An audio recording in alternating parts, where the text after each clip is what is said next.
Welcome. Today we're following the history of the West's last famous manhunt, the story of Willie Boy. We're going to go up and into the hills where the actual shootout took place and retrace Willie Boy's steps as best as we can while it's describing the story of the circumstances and events that led up to the conclusion. Willie Boy is a famous story around here, a real local legend. There have been books written about it. There have been movies made about it. So thank you as you join us, and we're going to go and retrace these steps of history and tell you a little more along the way.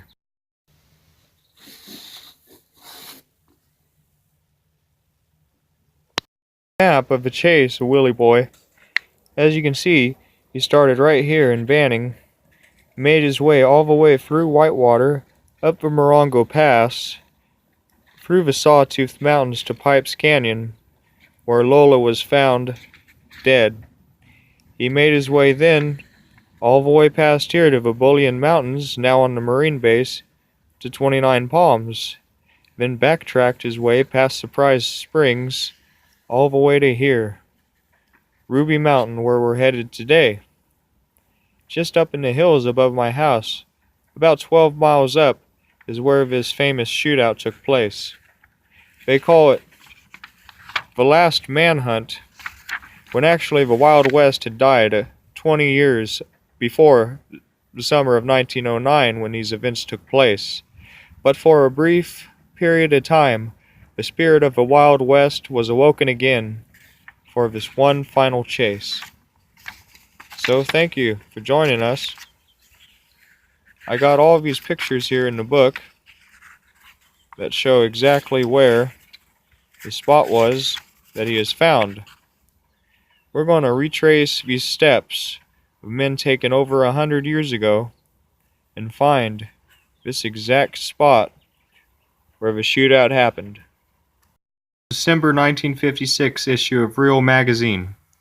As you can tell, this is one of the ways that helped Willie Boy come into pop culture, and he still stays relevant to this day.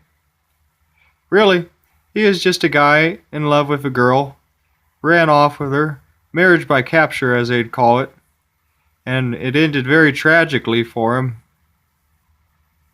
But as you can see, the legend lives on. So, who was Willie Boy? Just a young man with a tendency for getting in trouble. He worked the cattle ranches from here to Victorville. Fell in love with a girl and he chased her down to Banning, where he ended up killing her father and taking her on the run. The poor girl didn't make it. It's said possibly that the posse had shot her while she was wearing his coat at the time, but he managed to make it on. A man without a cause, with nothing to lose, a dangerous man. Finally, after 10 scorching days and 100 miles in the Mojave Desert, they managed to corner him up. That's where the shootout took place, the same spot that we'll travel to.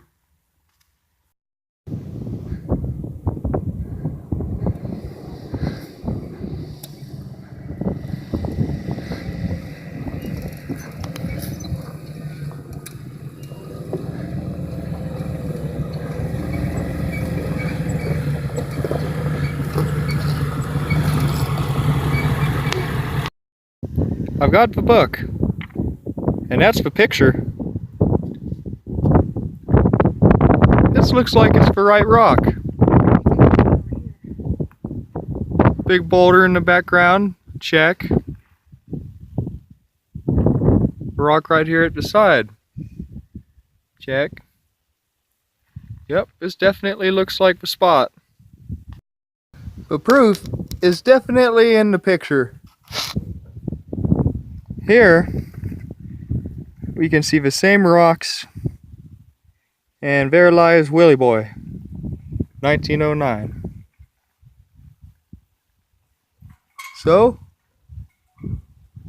we found the spot, and that's history to where Willie Boy had his standoff. 1881 to 1909. The West's last famous manhunt. That's how the story goes. With a .30-30 rifle, Willie Boy was able to take out at least 6 of the horses of the posse that was following him from his spot. Charlie Ricci was shot in the back, but the handcuffs split the bullet in half, which severely wounded him, and they had to haul him out on a wagon. As they were leaving, they heard one final shot. "He did it," Charlie Ricci said. "He killed himself." Finally, after 4 days, a different posse had gone up there to check the site and found Willie Boy's body. So, that's all there is to love. That's the story. An endless tale of Romeo and Juliet, always on the run.